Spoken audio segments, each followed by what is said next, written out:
લીંબડી તાલુકાના ઓઘલ ગામના ક્ષત્રિય સમાજનો પેઢી આંબો તૈયાર કરવામાં આવ્યો હતો। ગૌરવવંતા પેઢી આંબાની અનાવરણ વિધિ કાર્યક્રમ ગામની ઐતિહાસિક દાદાની ડેલી ખાતે ઉત્સાહભેર કરવામાં આવી હતી। આ તકે ઝાલાવાડ ક્ષત્રિય સમાજના પ્રમુખ ડોક્ટર રુદ્રસિંહ ઝાલાના હસ્તે પેઢી આંબાનું અનાવરણ કરાયું હતું।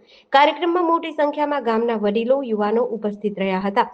આ તકે ડોક્ટર રુદ્રસિંહે જણાવ્યું કે આજના આધુનિક સમયમાં યુવાનો માટે પોતાની પેઢી, દાદા પરદાદાઓના નામ અને ગામની સ્થાપના ક્યારે થઈ વગેરે મહત્વપૂર્ણ ઐતિહાસિક માહિતી ઉપલબ્ધ થાય તે હેતુથી આ પેઢી આંબો ખૂબ પ્રેરણાત્મક સાબિત થશે।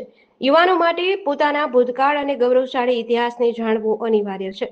આ પ્રસંગને સફળ બનાવવા દિલીપસિંહ, સુધીરસિંહ, શ્રીપાલસિંહ, રણજીતસિંહ, જયવીરસિંહ, ઇન્દ્રજીતસિંહ સહિત ઉત્સાહી યુવાનો અને વડીલોએ ભારે જહેમત ઉઠાવી હતી। સર્વેને જય માતાજી। ડોક્ટર રુદ્રસિંહ જનકસિંહ ઝાલા, પ્રમુખ શ્રી ઝાલાવાડ ક્ષત્રિય સમાજ।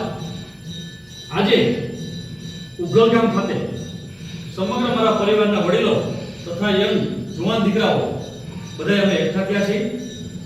અમે અત્યારે અમારી જ્યાં કણે ગામનું જે અત્યારે જે સ્થળ કહેવાય એકઠા થવાનું કે બધા કોઈ પણ વેલ આવે ઉતારો આવે દાદાની ડેલી અમે આજે સૌ એકઠા થયા છે અને એમાં અમારો હેતુ એ હતો કે અમારો જે પેઢી આંબો છે એ પેઢી આંબાનું આજે પ્રદર્શિત કરવો અને બધાને ખ્યાલ આવે કે ઉગલ ગામ ક્યાંથી અને કઈ રીતે આવ્યું એના માટે અમે સૌ એકઠા થયા છે।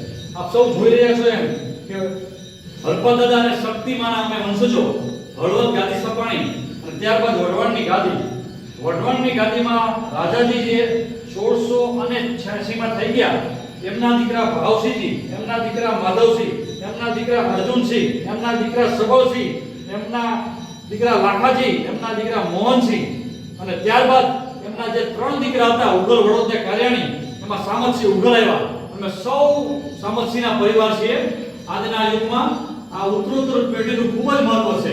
તો મારી સર્વ ગ્રામજનોને વિનંતી છે કે દરેક ગ્રામજનો પોતપોતાનો પેઢી આપવો હોય જ છે, પણ વ્યવસ્થિત રીતે એક ચોખ્ખું જે કહેવાય ને કે સોનાના હળીકા સમાન એવો આવો પેઢી આપવો બનાવી અને એક પારદર્શિતા કરીએ એવી આપણે હું અપીલ કરું છું। જય માતાજી, જય ઝાલાવાડ। GDC ન્યૂઝ સાથે જયેન્દ્રસિંહ ઝાલા, લખતર।